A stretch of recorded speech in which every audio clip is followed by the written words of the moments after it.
என் தங்க பிள்ளையே, இந்த கருப்பண்ணசாமி உனக்கு கொண்டு வந்திருக்கின்ற இந்த செய்தியை பிறகு இதிலிருந்து உனக்கு என்ன கிடைக்கிறது என்பதை தெளிவாக புரிந்து கொள்ள வேண்டும். என் குழந்தையே, உன்னுடைய எதிரி, உன்னுடைய துரோகியின் இல்லத்தில் ஒரு விஷயம் நடந்து கொண்டிருக்கின்றது. ஆனால் அவர்கள் இதில் வெளியே சொல்லாமல் அவர் மறைத்து கொண்டிருக்கின்றார். அதிலும் குறிப்பாக உனக்கு மட்டும்தான் தெரிந்துவிடக் கூடாது என்பதில் மிகுந்த கவனத்தோடு அவர்கள் இருந்து கொண்டிருக்கிறார்கள் அல்லவா? யாருக்கும் தெரிந்துவிடக் கூடாது என்று அவர்கள் மறைக்கின்ற அந்த விஷயமானது இனி தானாகவே வெளியே வரப்போகின்றது. இப்படிப்பட்ட நிலையில் உன் அப்பன் கருப்பண்ணசாமி உனக்கு இந்த விஷயத்தை சொல்ல வந்ததற்கு ஒரு காரணம் இருக்கின்றது. நீ இவர்களால் அடைந்த துன்பங்களும் மனவேதனைகளும் ஏராளம். இவர்களால் நீ பட்ட கஷ்டங்கள் வாய் விட்டு வெளியில் சொல்ல முடியாது. அந்த அளவிற்கு கஷ்டங்களையும் சோதனைகளையும் கடந்து என் பிள்ளை என்ன இந்த வாழ்க்கை என்று நினைத்து தாங்கிக் கொள்ள முடியாத அளவிற்கு மனவேதனைக்கு ஆளாக்கி நின்று கொண்டிருக்கின்றாய் அல்லவா?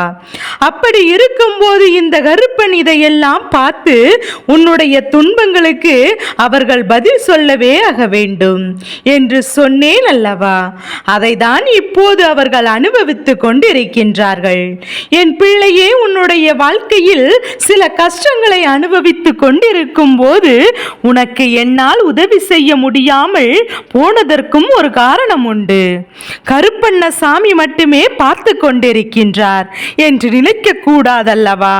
அப்பன் மீது சந்தர்ப்பங்களில் சற்றென்று ஆவேசப்பட்டு எந்த ஒரு முடிவையும் எடுத்துவிடக் கூடாது.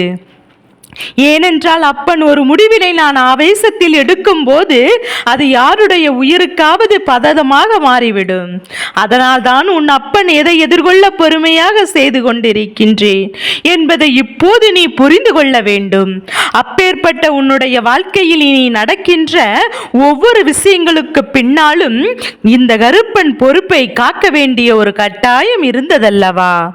இன்று ஒருவர் உனக்கு எதிராகவோ துரோகியாகவோ இருக்க, நாளை ஏதாவது ஒரு கட்டத்தில் உன்னோடு நல்லபடியாக பேச வேண்டிய சூழ்நிலை உருவாகும் அல்லவா? இந்த மனிதர்கள் எல்லாம் எப்படி மனம் மாறுவார்கள், குணம் மாறுவார்கள் என்று யாரும் யாராலும் சொல்லிவிட முடியாது. இப்படிதான் சில நேரங்களில் ஒருவருக்கொருவர் வாழ்க்கையிலும் சற்றென்று ஒரு புரட்டி எடுத்து மனிதரின் மனநிலையே மாறிவிடுகின்றது. நாம் நினைத்தது ஒன்றும் நடப்பது ஒன்றுமாக எல்லோருக்கும் இருந்து விடுகின்றது. அப்படி இருக்கின்ற இந்த நேரத்தில் உன் அப்பன் கருப்பண்ணசாமி அவர்களுக்கு என்ன நடந்து கொண்டிருக்கிறது என்ற விஷயத்தை உன்னிடத்தில் சொல்லாவது நீ நிச்சயமாக சில உண்மைகளை எல்லாம் நீ புரிந்து கொள்வாய் அல்லவா? அதற்காகத்தான் உன் அப்பன் உன்னை தேடி ஓடோடி வந்து இந்த செய்தியை சொல்லிக் கொண்டிருக்கின்றேன். என் குழந்தையே, இந்த செய்தி இருக்கக்கூடிய சூழ்நிலையில் யாரையும் அவ்வளவு எளிதில் எடை போட முடியாதல்லவா? உன் இல்லத்தில் நடக்கின்ற விஷயங்கள் தான் வெட்ட வெளிச்சமாக எனக்கு தெரிகின்றதை தவிர மற்றவர்கள் இல்லத்தில் நடக்கின்ற விஷயம் எதுவும் வெளியில் வருகின்றதா? ஒரு நொடி நீ சிந்தித்து பார். நீதான் எல்லாவற்றையும் யார் என்ன கேட்டாலும் ஒட்டுமொத்தமாக உன் குடும்ப விஷயத்தை புலம்பி தீர்த்து கொண்டிருக்கின்றாய். ஆனால் உன் வாழ்க்கையில் என்ன நடக்கிறது என்பதை வெளிப்படையாக தெரியும்படி நீ சொல்லிவிடுகின்றாய். அதை உன்னிடத்தில் நல்லவர்கள் போல நடுத்தி கொண்டு வெளியில் சென்று கைகுட்டி சிரிக்கும்படி நீயாகவே நடந்து கொண்டிருக்கின்றாய். இப்படியே உன் வாழ்க்கையில் நடந்து கொண்டிருக்கின்ற பல பிரச்சனைகளுக்கும் நீதான் காரணமாக இருக்கின்றாய். ஆனால் இதுவே அடுத்தவர்கள் இல்லத்தில் ஒரு பிரச்சனையோ அல்லது ஒரு சந்தோஷமான விஷயமோ எதுவாக இருந்தாலும் எவ்வளவுதான் முயற்சி செய்து அதை தெரிந்து கொள்ள வேண்டும் என்று நினைத்தாலும் உன்னால் தெரிந்து கொள்ள முடியாது. நீ எவ்வளவுதான் திரும்ப திரும்ப அவரிடத்தில் கேள்விகளை கேட்டாலும் அவர்கள் எக்காரணம் கொண்டு முன்னிடத்தில் அதையெல்லாம் சொல்லிவிடுவது கிடையாது. இப்படி இருக்கின்ற இந்த சூழ்நிலையில் என் குழந்தை, உன் அப்பன் உனக்கு ஒரு செய்தியை கொண்டு வந்திருக்கிறேன். உனக்கு இதனை சொல்லிவிட வேண்டும் என்று முடிவெடுத்த பிறகு நீ அதை கேட்டுக்கொள்ள வேண்டும் அல்லவா? இது நாள் வரை உன் வாழ்க்கையில் உனக்கு கஷ்டங்களை கொடுத்தவர்கள் முன்பெல்லாம் உன்னுடைய உதவிகளை பெற்று அவர்கள் பல முயற்சிகளில் உன் வாழ்க்கையில் முன்னேற்றம் அடைந்தார்கள். மற்றவரிடத்தில் நீ இல்லை என்றாலும் மற்றவர் எனக்கு எந்த நிலை இல்லை என்று சொல்லி தெரிந்தவர்கள் இப்போது சற்றென்று என்ன நடந்தது, எது நடந்தது என்று தெரியாமல் உனக்கு எதிராக இவர்கள் மாறிவிட்டார்கள். என் தங்க பிள்ளை, அதற்கு காரணம் என்ன தெரியுமா? நாம் நினைத்ததை நினைத்து கொண்டவர்கள் அல்லவா? அப்போது உன்னுடைய தேவை அவர்களுக்கு இல்லையோ, அப்போதே அவர்களின் மனதை பேசும் விதத்தையும் மாற்றிக்கொண்டு விட்டார்கள்.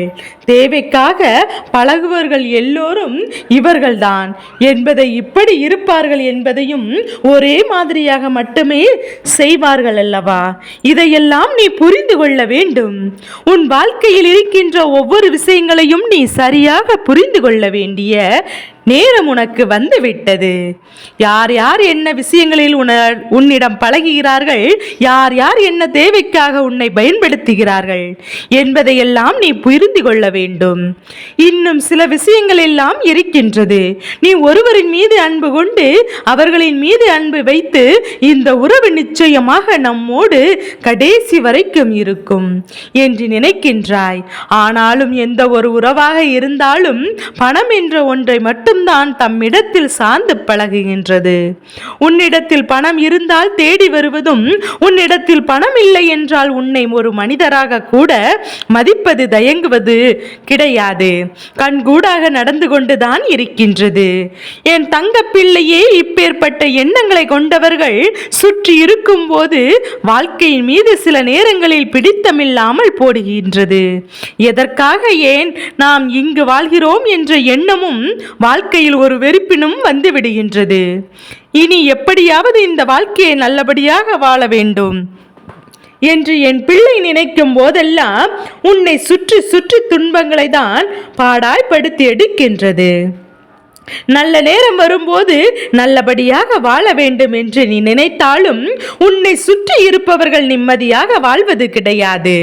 அப்படி இருக்கின்ற இந்த நேரத்தில் உன்னுடைய வாழ்க்கையில் பிரச்சனைகளை உருவாக்குவது யார்? உனக்கு துன்பங்களை கொடுப்பது யார்? மேலும் மேலும் உனக்கு வலிகளை கொடுப்பது யார் என்பதை நீ தெரிந்து கொள்ள வேண்டும் அல்லவா? இதை நீ தெரிந்து கொண்டாயானால் அந்த நொடி பொழுதே உன் வாழ்க்கையை நீ மீட்டெடுத்து விடுவாய். ஆனால் இதையெல்லாம் தெரிந்து கொள்வதற்கு உனக்கு பல காலம் தாமதமாகிறது என்பதுதான் நிதர்சனமான உண்மை. நீண்ட காலமாக இதற்கு எந்த விஷயத்தில் இருந்தும் உனக்கு பதில் கிடைக்கவில்லை. உன்னால் மீண்டும் வெளிவர முடியவில்லை.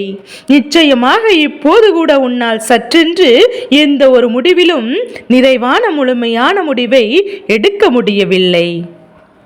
இப்படியாக நீ வெள்ளேந்தி உள்ளத்திலாக இருந்து இந்த காலத்தில் இந்த கருப்பன் ஒரு அதிசயத்தை நடத்திதான் இவர்களை பற்றிய உண்மையான முகத்தை உனக்கு வெளிகாட்டி விட்டேன். இவர்களை எல்லாம் நம்பியதற்கு உனக்கு நல்ல பலன்களை, கஷ்டங்களையும் துரோகங்களையும் வலியையும் வேதனையும் அவர்கள் கொடுத்தார்கள் என்பதை நீயே அறிந்து கொள்வாயல்லவா? அப்படி நீ தெரிந்து கொண்ட இவர்களின் உண்மை முகத்தில் நீ மனமுடைந்து கண்ணீர் விட்டதை இந்த அப்பன் காணாமல் இல்லை. இவர்களை பற்றி தெரிந்து கொண்டதே நல்லது என்று உன்னுடைய மனதை நீ தேற்றிக்கொள்ள ஆரம்பித்து விட்டாய் அல்லவா?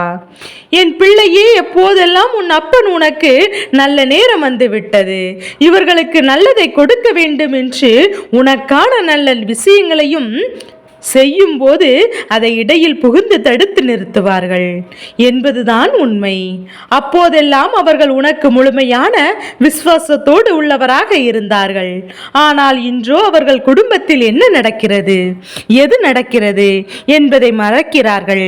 அப்படி என்றால் அதன் பிறகு நீ தெரிந்து கொள்ள வேண்டும். உன்னுடைய வாழ்க்கையில், அதாவது உன்னை சார்ந்தவர்களுக்கும் உன் இல்லத்தில் இருப்பவர்களுக்கும் என்ன நடக்க வேண்டும் என்று நினைத்தார்களோ அதுவெல்லாம் அவர்கள் குடும்பத்தில் இருப்பவர்களுக்கே நடந்து கொண்டிருக்கின்றது. எந்த அளவிற்கு கீழ்த்தரமாக யோசித்து நீ தேவையில்லாத விஷயங்களை எல்லாம் செய்தார்களோ அதுவெல்லாம் அவர்களுடைய குடும்பத்திற்கே நடந்து கொண்டிருக்கின்றது. எங்கே இதுவெல்லாம் வெளியில் தெரிந்தால் கேவலமாகிவிடும். எல்லோரும் நம்மை அசிங்கமாக நினைத்து விடுவார்கள்.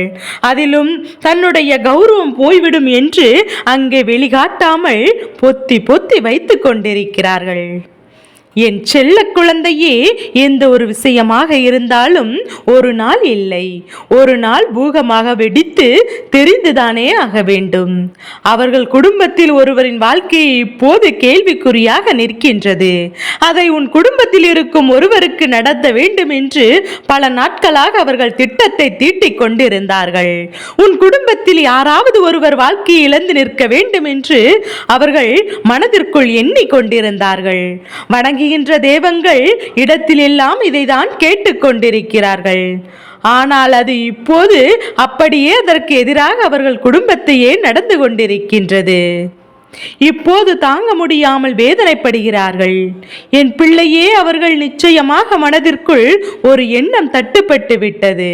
நாம் இதை இவர்களுக்கு அல்லவா நடக்க வேண்டும் என்று நினைத்தோம், ஆனால் அது நமக்கே நடந்துவிட்டதே என்று சொல்லி அங்கே வேதனைப்பட்டு கொண்டுதான் இருக்கின்றார்கள். இந்த நிலையில் உன் அப்பன் கருப்பண்ணசாமி நான் உனக்கு சொல்கின்ற விஷயங்களை எல்லாம் நீ கேட்டு உனக்கான நல்ல விஷயங்களை நீ பெற்றுக்கொள்ள வேண்டும். என் தங்கமே, அப்பா சொல்வது உனக்கு புரிகின்றதா? எதிரியானாலும் சரி, துரோகியானாலும் சரி, நிச்சயமாக யார் பக்கம் தவறுகள் இருக்கின்றதோ அவர்கள் நினைக்கின்ற விஷயம் அவர்களுக்கே கெடுதலாக அமையும் என்பதுதான் நிரசரமான உண்மை. இப்போது இந்த விஷயம் அவர்களுக்கு நடந்து கொண்டிருக்கின்றது. அவர்கள் வாழ்க்கையில் மிகப்பெரிய கஷ்டத்தை அது கொடுத்து கொண்டிருக்கின்றது. அதனால் இனி எந்த நேரத்திலும் இந்த விஷயங்கள் எல்லாம் வெளியில் வரத்தான் போகின்றது.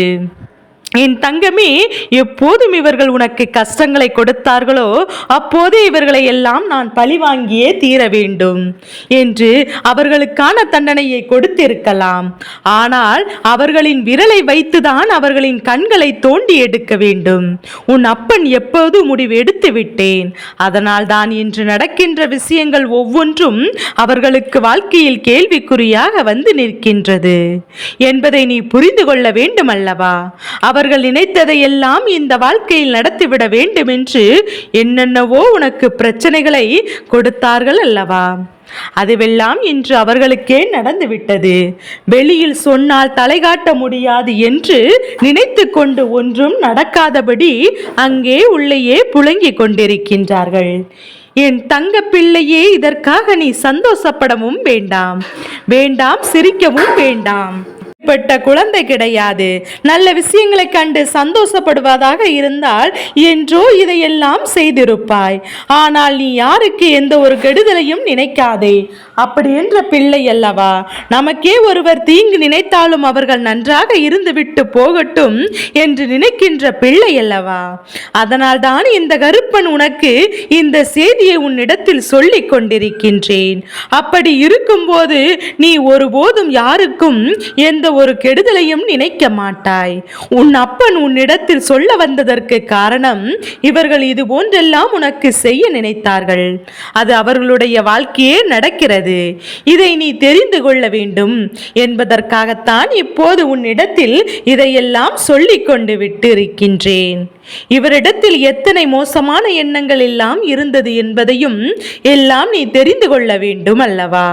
இவர்களின் எண்ணமெல்லாம் அவர்களின் வாழ்க்கையாக இப்போது நடந்து கொண்டிருக்கின்றது என்பதை நீ தெரிந்து கொள்ள வேண்டும் அல்லவா?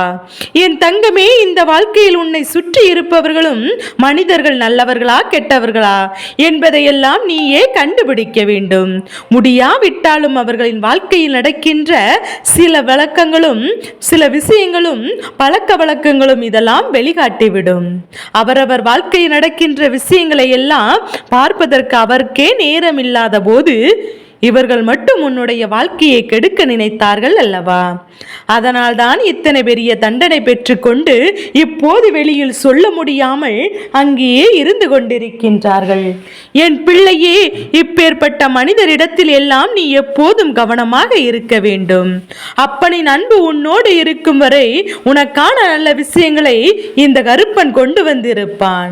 இந்த கருப்பண்ணசாமியை மனதில் நினைத்து கொண்டு உன்னுடைய வாழ்க்கையில் துன்பங்களை கொடுக்க நினைப்பவர் இங்கு யாருமே இருந்துவிட முடியாது. யார் என்ன தீங்கு செய்தாலும் அதுவெல்லாம் அவர்களுக்குத்தான் திரும்ப செல்லும் என்பதை நீ மறந்து விடாதே. எல்லா நேரத்திலும் என் பிள்ளை நீ ஆசைப்பட்ட வாழ்க்கை உனக்கு கிடைக்கப் போகின்றது. உன்னை சுற்றி வருகின்ற ஒவ்வொரு துன்பங்களில் இருந்தும் உன்னை காப்பாற்ற நான் எப்போதும் தயாராக இருக்கின்றேன் என்பதை மட்டும் நீ மறந்துவிடக் கூடாது. என் தங்க பிள்ளைக்கு இந்த கருப்பண்ண சாமியின் ஆசீர்வாதங்கள் எப்போதும் என் குழந்தைக்கு முழு மனதோடு கிடைத்து கொண்டே இருக்கும்.